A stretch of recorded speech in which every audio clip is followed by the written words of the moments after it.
Bora de resumão da semana de moda de Nova York, lembrando que eu sempre trago os principais destaques da semana, os principais desfiles, trazendo a cobertura completa, então se você tiver interesse é só entrar na playlist Fashion Week. Se você gosta do canal, não esquece de deixar seu like e se inscrever também, e bora comentar tudo sobre o que aconteceu nessa semana. Então a gente começa com o desfile de Carolina Herrera, lembrando que ela não assina mais as coleções, quem assina é o Wes Gordon, que é o diretor criativo da casa, e a gente percebe nessa coleção que tem uma inspiração bem forte na moda retrô, mais ou menos dos anos 50 até o início dos anos 70, então aqui na primeira parte a gente tem uma moda um pouco mais minimalista, lembrando as características da mulher nova-iorquina. Depois a gente tem ele trabalhando as mangas com bastante volume e a gente percebe também um pouquinho de inspiração no trabalho do Cristóbal Balenciaga, principalmente nesses dois modelos aqui.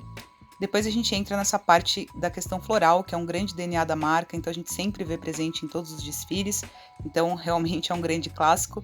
Depois ele começa a trabalhar um pouco os babados, trazendo um pouco de volume, algumas construções interessantes.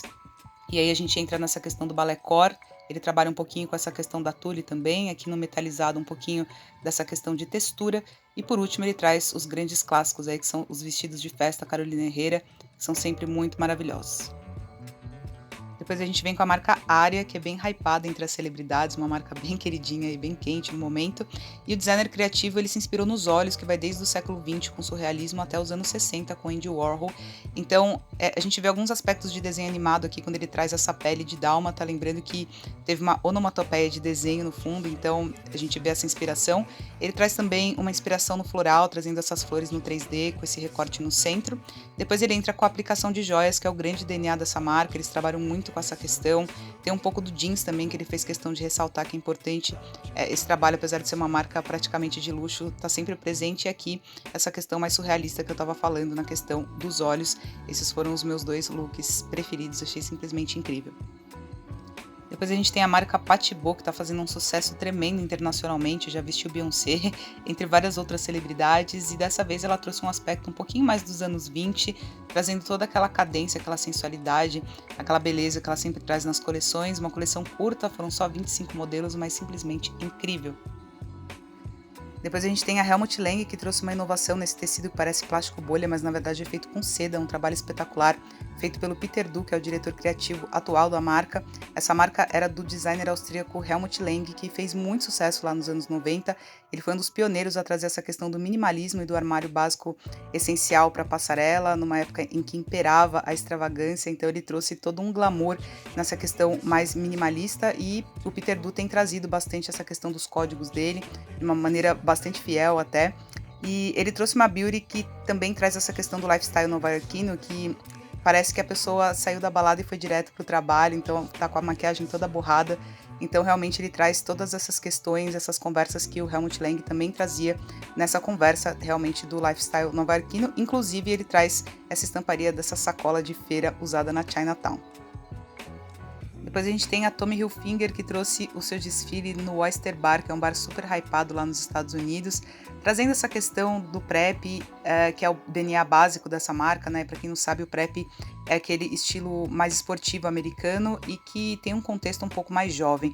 A gente sabe que tem uma vertente muito semelhante também na parte do old money, principalmente nessa questão estética e não cultural, mas que lembra um pouco essa moda colegial. Então, eu senti um pouquinho de um amadurecimento nessa coleção, porque os comprimentos vieram um pouco maiores, a gente vê cores um pouco mais sóbrias, né? Uma espécie de amadurecimento mesmo. Parece que a gente saiu daquele lado mais adolescente da Tommy Hilfiger, caminhando para essa questão um pouco mais universitária, vamos dizer assim, e é uma questão que está muito em pauta também hoje em dia, essa tendência, né, dessa questão do prep, então favorece muito marcas como essa, como a Ralph Lauren, como o Thom Browne, e também essa questão do styling ficou bastante interessante, então realmente uma combinação de peças muito, muito legal.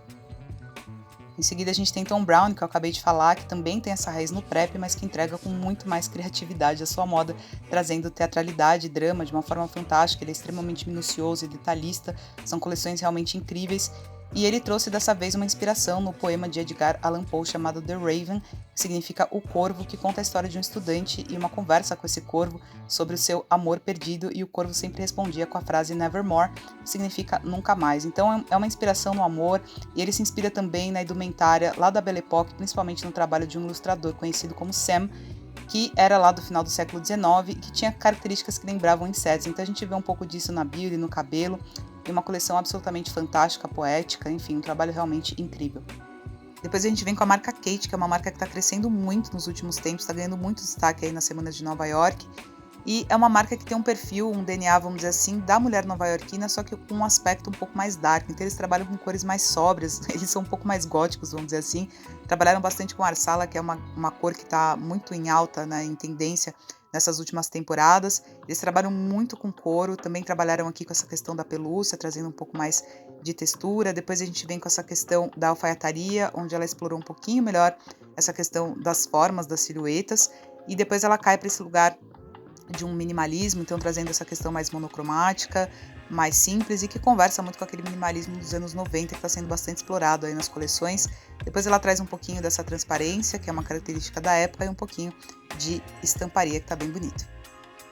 Depois a gente vem com a Michael Kors, que virou praticamente um clássico nova-iorquino, né? Então eles também têm essa questão do DNA da mulher nova-iorquina, então a gente vê muito dessa característica, principalmente esse aspecto mais executivo, e ele trabalhou algumas questões de assimetria, bem pouquinho. Depois ele vem com essa questão das plumas, que é uma grande tendência que a gente tem visto bastante aí nas passarelas, principalmente nessa questão do inverno. Depois ele vem com essa parte da renda, que ele sempre trabalha. Depois ele vem também com essa questão do slip dress. Enfim, ele vem praticamente com a mesma linha, uma marca que é bastante comercial, né? Geralmente não varia muito, assim, não tem muitos pontos de criatividade, mas que realmente cai muito no gosto da mulherada, realmente gostam muito. Ele trouxe alguns aspectos de sensualidade, trazendo essa fenda na perna. Depois ele vem com essa questão de brilho, trabalhando o paetê. E aí depois ele trabalha um pouquinho dessa questão do bordado e por último ele traz uma moda um pouquinho mais casual, mais descontraída, trazendo um aspecto mais intelectual, e basicamente é isso.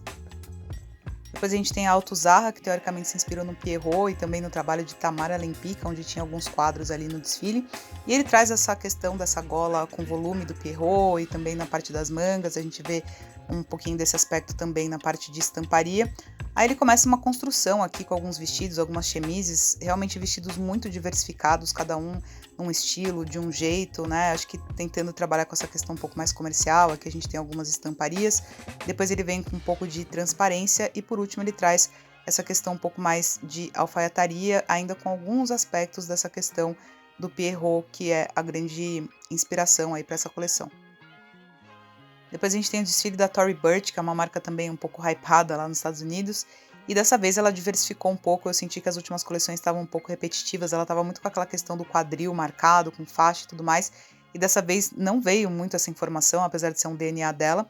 Então realmente ela trabalhou muito mais com texturas, ela tem um trabalho com couro que dessa vez é um pouco diferente, a cintura um pouco mais baixa, né, trazendo alguns aspectos um pouco mais joviais, quando ela traz esse colã que parece uma espécie de moletom com capuz. Ela traz aqui essa parte de alfaiataria e por último ela traz algumas capas de chuva. Depois a gente tem esse trabalho espetacular da Diotima, que trouxe um aspecto artesanal fantástico, realmente muito trabalho nessa questão do crochê, acho que tem alguma coisa de macramê também, enfim. Então ela falou que se inspirou na mulher jamaicana, desde o momento que ela vai para a igreja até o momento que ela está no canto de uma boate. Ela fala que é uma marca que fala sobre uma mulher livre, né? Então basicamente é isso, mas realmente é um trabalho espetacular nessa questão artesanal.